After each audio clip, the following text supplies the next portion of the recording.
दिनै बर' हारिनि थाखाय मोनसे जारिमिनारि आरो ओंथि गोनां सान। दिनैनि बे गोथार सानावनो बर' माहारिनि बिफा बड'फा उपेन्द्रनाथ ब्रह्मआ जोनोम मोनदोंमोन आरो बे दिनै 66थि जोनोम सानखौ दुलाराय बर' फरायसा आफादा क'क्राझाराव थानाय दतमानि बे थुलुंगाफुरि बर' माहारिनि थुलुंगानि थिलि बे थुलुंगाफुरियाव जोङो सानसेनि हाबाफारि लानानै मेहेरगोनाङै जों खुंफुंदों। थांनाय बोसोरथामसोआव कभिड थासारिनि थाखाय जों हाबाफारिफोरखौ मोजाङै खुंफुंनो हायाखैमोन, नाथाय दिनै जोङो गोबां जोंनि फरायसा फरायसुलि जोंनि आगुनि गासै बारग' बिबानगिरि दैदेनगिरिफोरखौ लानानै जों खुंफुंदों। बड'फानि बे जोनोम सानाव बिथांनि जि सोरगोआरि जिउमा बिनि अराय आलो गोजोननि थाखाय आं आनान गसाइनियाव आर'ज गाबबाय। बड'फा उपेन्द्रनाथ ब्रह्मआ जि थासारियाव बिथाङा जोनोम जादोंमोन आरो सासे सादारन सुबुं हिसाबै जेरैबायदि जिउनि गासैबो दिगाव जुजिनानै सासे राफोद आरो सासे गुन गोनां आरो मेलेम गोनां फरायसा हिसाबै गावखौनो बिथाङा गायसननो हादोंमोन आरो सम आरो थासारिनि गासै बिथिंखौ नायबिजिरनानै दुलाराय बर' माहारिनि जि मोनसे गोग्लैसोनाय थासारि, दुलाराय बर' माहारिया जि समाव गासैबो बिथिङाव जोङो सेरखाय बेरखाय जानानै दङमोन, थगायजादोंमोन, नासयजादोंमन, गादबजादोंमोन। जोंनि रांखान्थि अबस्थाया मोजां नङामोन, सोलोंथाइनि अबस्थाया मोजां नङामोन, माहारिया खुनु मोनसे सिस्टेमाव अर्डाराव गैयामोन आरो राजखान्थियारि जि अधिकार जोङो मोननांगौ बर' हारिनि राव थुनलाइ जोंनि जिफोर माने संबिजिताव लिरनाय जिफोर अधिकारफोर दङ, फान्डामेन्टेल राइट्सफोर दङ, बेनिफ्राय जों बन्सित जानानै दङमोन। आरो बेबायदि समावनो दुलाराय बर' फरायसा आफादाव बिथाङा 1982 मायथाइयाव आफादगिरिनि बिबान लानानै हाबा मावदों आरो 1987 मायथाइनि 2 मार्चनिफ्राय आलादा रायजो बड'लेण्ड बे दाबिखौ लानानै गासै बुहुमाव थानाय बर'फोरखौनो बुहुमनि बर'फोर खौसे जा, सोमावसारनायनि गेजेरजों माने खौसे जानांगोन आरो बर' माहारिखौ मास्टार रेस दानोब्ला जोङो बयबो सोमावसारनायाव बाहागो लानांगोन। बे बाथ्राखौ लानानै बिथाङा बुहुमनि बर'फोरखौ हांख्रायदोंमोन आरो बिथांनि हांख्रायनाय बायदि माने जोङो दिनैनि सानाव बेखौ सानस'नो हाया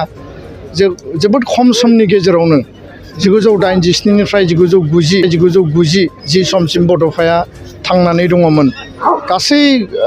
आसामनि आरो गुबुन गुबुन रायजोनि भारतनि गुबुन गुबुन खना खनलायाव बिथाङा दावबायदोंमोन, मबिलाइज खालामदोंमोन, रायजो राजाखौ थाङै थाङै फोजाखांहैदोंमोन आरो बर' हारियाव मोनसे जांख्रिखांनाय, मोनसे बिप्लब, मोनसे मास पिपलनि मोनसे मास रिभलिउसन, मोनसे रेनेसा जि मोनसे फोजाखांनायनि थासारिखौ बिथाङा लाबोबाय आरो बड'फाया बे हाबाखौ मावामोनब्ला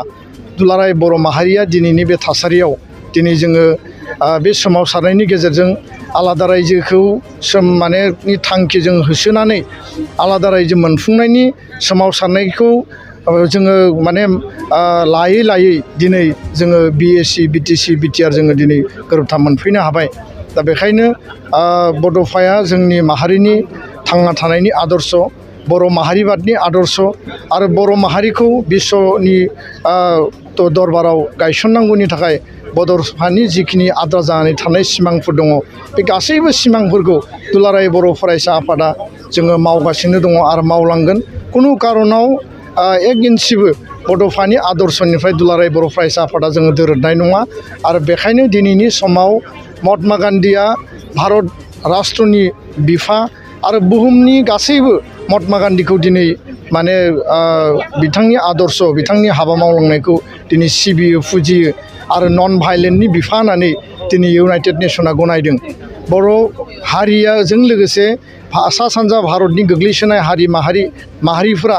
दिनै बड'फाखौ गोग्लैसोनाय माहारिनि सासे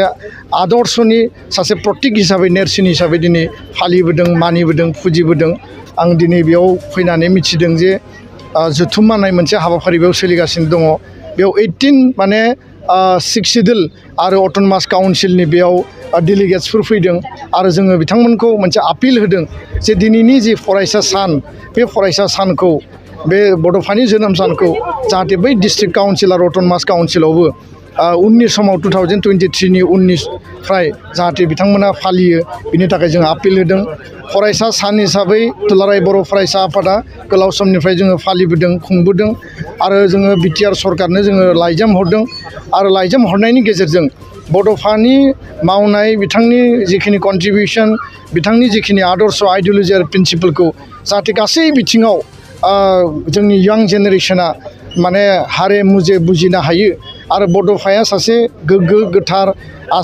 सासे माने खोब टेलेन्टेड आरो ब्रेइनि माने सासे स्टुडेन्टमोन आरो माहारिनि हाबा मावनायनि बेलायावथ' खोब टेलेन्टेड आरो ब्रेइनि माने सासे स्टुडेन्टमोन आरो माहारिनि हाबा मावनायनि बेलायावथ'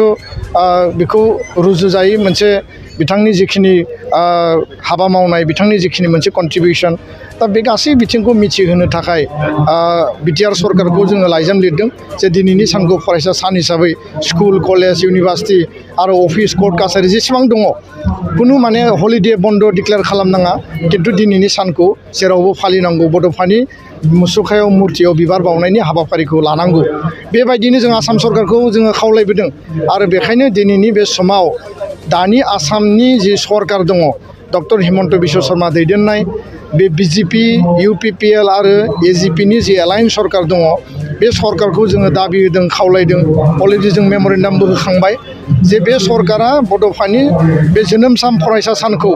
जुदि श्रीमन्त शंकरदेबनि सानखौ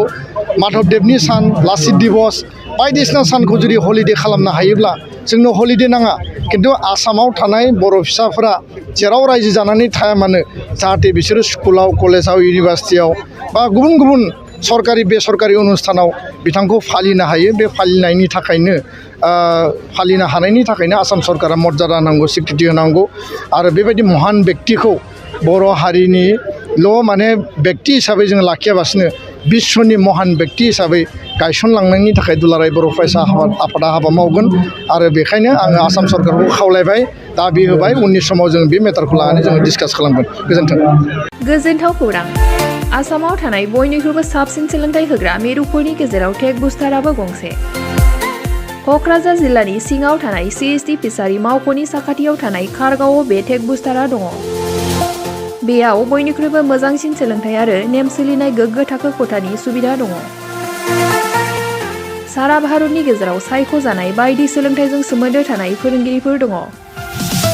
टेक बुस्टाराव प्रफेशनेल जार्नालिस्ट आरो टेकनिकेल कर्सफोरखौ होनाय जायो। 24 घन्टा रैखाथिनि थाखाय मोजां सुबिदा आरो टेक बुस्टारा नोंथांमोनखौ सौहैहोगोन नोंथांनि थांखिसिम। टेक बुस्टारा नोंथांनि सिमांखौ जाफुंसारनांगौनि थाखाय गांल' नङा साहस आरो गोहोबो होगोन। सोलोंथाइ लाखांनायनि उनाव 100% प्लेसमेन्टनि खाबु दङ।